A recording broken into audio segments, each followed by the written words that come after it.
As recorded in this ledger, you are free. Go forth into the light.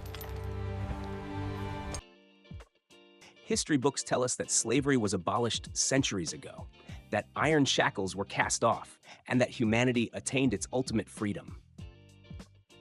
And we believed it. We thought that our shifts starting in the pitch black of morning and lasting until late at night, our credit cards with maxed out limits, and the 30-year mortgages that mortgage half our lives were simply a standard of living. But what if I told you that slavery actually never ended? It just went through a very clever name change. In the past, the shelter and food needs of slaves were met by their masters so that their efficiency would not drop. Today, we sign invisible contracts with our own free will just to meet these same basic needs, just to own a pile of concrete to put our heads in. Iron chains have been replaced by debt notes, and whips have been replaced by inflation. There is no need to go back very far. Just look at the era of our fathers or grandfathers, the world of the 1950s and 60s. In that era, an ordinary factory worker or a middle-class civil servant could buy a house with a single salary, park a brand new car in front of his door, and secure his children's future with the gold he put aside. Back then, the difference between the rich and the poor consisted only of a more luxurious car or a larger house. The gap had not yet turned into a canyon. But then, something happened. It was as if an invisible hand tweaked the settings of the global financial system and began to evaporate the return on our labor silently, without us feeling it. Technology has advanced thousands of times in the last 50 years. Production lines are filled with robots, and productivity has broken records. So, why do we work more and own less every day in this age of abundance? Do you know that 80% of the real value of that salary entering your pocket today is absorbed by the system before you even touch it? This video is not just a boring economic analysis. It is the decoding of the biggest illusion of modern times: financial slavery. We will discuss in all its nakedness how white-collar workers have been transformed into tie-wearing serfs in plazas, into whose vaults the dreams stolen from the working class are transferred as profit, and the breaking point where that great decoupling occurred. If you are ready, we are starting to see those invisible chains on your wrists and decode the financial codes of the matrix. Because knowing the truth is the first step to freedom. Now, let's put emotions aside and look at the cold, lying face of mathematics. We are returning to the scene of the crime, to the date where it all started, to 1971 and before, when money was severed from gold. When we make this comparison, you will understand much better why I use the word slave. In the 1950s, an average American worker or a craftsman anywhere in the world earned about $300 to $350 a month.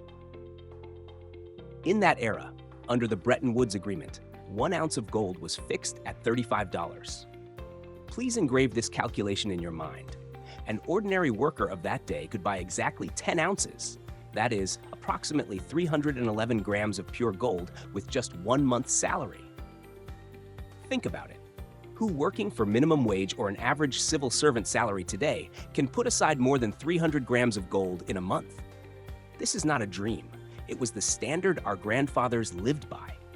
Let's teleport to today, to the world of 2025. Technology has developed, and thanks to computers, artificial intelligence, and robots, our production speed has increased thousands of times compared to the 1950s. Logically, we should work much less and own much more, right? But the picture is exactly the opposite. Let's assume a white-collar worker or an engineer who earns well today makes $5,000 on average, which is an optimistic figure globally.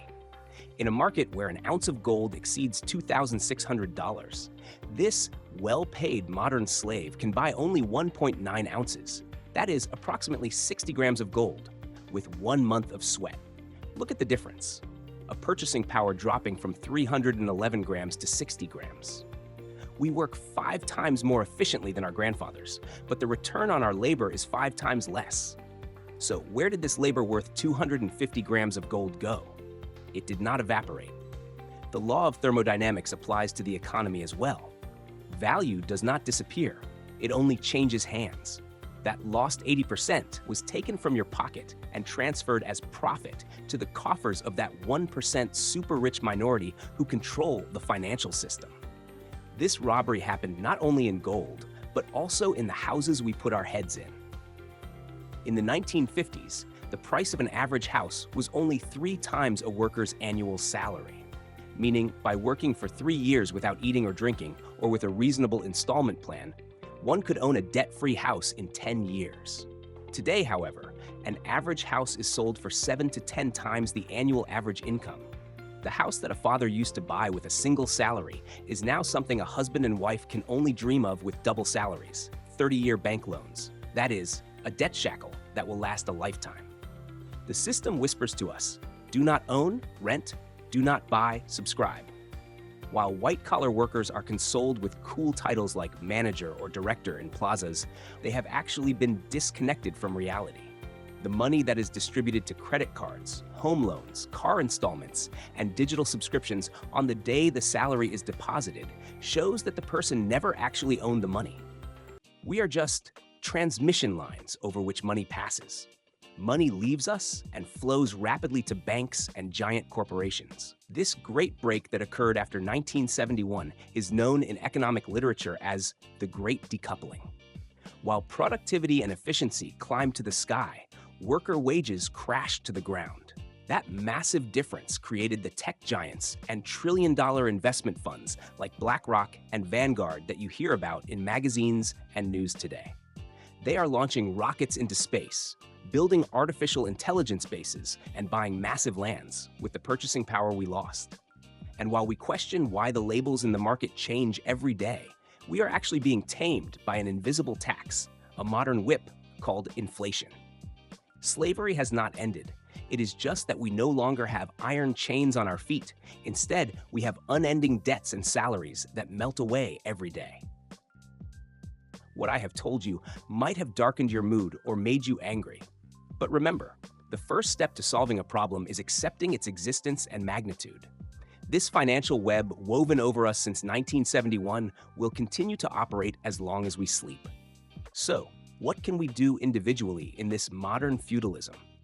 Is it possible to break these invisible chains? The first and most important solution is realize the rules of the game. The system wants you to be constantly in debt, to look rich by buying things you do not need, and thus run like a hamster inside that wheel. The greatest answer to this is voluntary simplicity and financial literacy. Instead of keeping your salary in those paper currencies that melt against inflation as soon as you receive it, you must turn to real assets that preserve their value throughout history. This could be gold, it could be land, or it could be technological assets with limited supply. The important thing is to save your labor from printed without backing pieces of paper and store it in values that have backing. Second, avoid the debt trap. Those attractive credit card limits offered to you by banks are actually time stolen from your future. Do not mortgage tomorrow's freedom for today's luxury. Be the profile of a debt-free and free individual who owns their property, not the subscriber profile they want. The best thing super rich people do is not spending money, but making money work and accumulating assets. We must do the same, on our own scale. Finally, this is a war, but not a war fought with guns and cannons, but with the mind. If we do not have the purchasing power of our grandfathers in the 1950s, it is not because of our laziness, but because the game is rigged. By watching this video, you saw that cheat. Now, instead of blaming yourself asking, why can't I make ends meet, you must see the loopholes in the system and take your guard accordingly. We will be that awake minority who does not allow their labor to be exploited, who questions and researches. Remember, knowledge is the greatest power, and you now possess this knowledge. In the next video, we will continue to open the other secret rooms of this order. Until then, stay awake and pursue your own rules, not the system's. Take care of yourselves. I love you.